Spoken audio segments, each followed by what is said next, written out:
É muito difícil quando a gente vive às custas das bênçãos de terceiros, né? Veja, por exemplo, os herdeiros, né?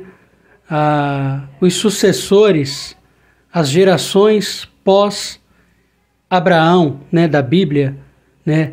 Deus ele fez uma promessa para Abraão que por causa de uma ação atendida por Abraão a pedido de Deus, ele iria abençoar todas as suas futuras gerações, né?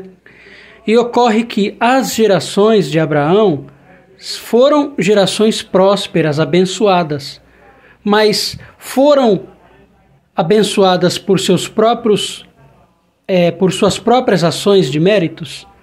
Indiretamente não. Foram abençoadas por causa de uma ação de Abraão atendida, né, por ele, por petição de Deus. E quando a gente traz isso para a nossa vida, a gente fica claro que muitas das vezes, nem sempre aquilo que nós temos ou conquistamos é por mérito pessoal nosso. Então faça aí na sua vida um retrospecto. Você, filho, por exemplo, que hoje tem uma casa para morar. Esta casa foi sua? Foi você que trabalhou, foi você que construiu ela, que comprou o terreno, comprou o material, pagou para alguém construir? Ah não, foi fruto de herança dos meus pais. Pois é, você vive sobre o fruto de uma bênção conquistada e deixada pelos seus pais.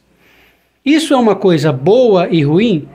Não sei, mas é uma reflexão que fica para nós, porque quando a gente começa a fazer esse retrospecto na nossa vida e ver o que a gente tem por mérito e o que a gente tem por deixado como bênçãos de outras pessoas, isto significa que nós estamos sendo tão bem aproveitados ou não, conforme o número de coisas que a gente tem por mérito ou por bênçãos de terceiros lá de trás. Então isso é uma forma que a gente tem que encontrar para pensar que nem sempre o que a gente tem é por mérito nosso, né? Porque às vezes eu e você queremos ser tanta coisa, mas às vezes a gente não tem nem mesmo a capacidade de nós termos as próprias coisas nossas por próprio mérito da gente, né? Então se hoje eu tenho alguma coisa, você tem uma casa, tem um terreno por herança de papai e mamãe, ao invés de ficar se vangloriando que você tem isso, tem aquilo, não. Abra a boca e diga, eu tenho isso porque meu pai, minha mãe conquistou, ralou para ter e hoje já estão com Deus em um outro reino, mas deixou para mim. Porque eu mesmo não tenho minhas próprias forças ou capacidades para ir atrás. Ou de repente até tenho, mas me achei melhor acomodar e viver sobre as bênçãos de terceiros. Bênçãos que não foi eu que semeei. Então até isso as Escrituras nos ensinam. Nós vemos isso na história dos herdeiros das gerações de Abraão. As gerações de Abraão tornaram-se abençoadas e prósperas, não por elas fazerem a parte delas. Não estou dizendo que as gerações de Abraão eram pessoas más, mas eles já nasceram sob uma bênção conquistada por Abraão e prometida por Deus, que por causa de ação de Abraão, as suas gerações futuras seriam abençoadas.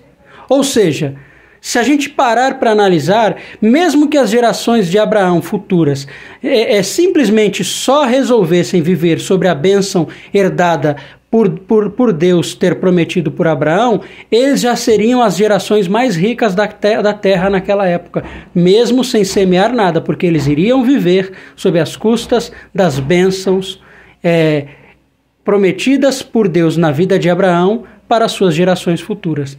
E isso acontece conosco também. Muitas das vezes a gente tem alguma coisa e fica aí se vangloriando, achando que somos isso, somos aquilo, mas não. Se a gente fizer um retrospecto, a gente não plantou nada. Só estamos, como dizem por aí, surfando na onda dos outros, né? E se surfar na onda dos outros é gostoso, eu não sei. Eu só sei dizer que mais mérito seria se cada um de nós fizéssemos a nossa própria parte e herdássemos e tomássemos posse de tudo que nós merecíamos por esforço e não direito. Mas fica para nós apenas a reflexão.